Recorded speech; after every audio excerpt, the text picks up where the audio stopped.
Welcome to our weekly investment portfolio update for the week ending May 31st. This week, our portfolio saw a slight decrease of 0.33%. However, we're still up 3.24% for the month and 5.05% year to date.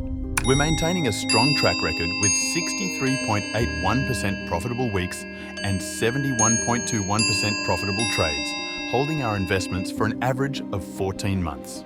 Our current holdings include VTI, VOO, VUGE, IJR and SCHD, with little changes from the previous updates. In the news, Salesforce's shares dropped by 20% due to AI pressures on enterprise companies, highlighting a volatile week. Additionally, the EU released its latest CPI data, showing a slight increase to 2.6%, indicating rising inflation trends. Our strategy remains focused on steady long-term growth, ensuring a stable investment journey. Have a great weekend and see you in the next update.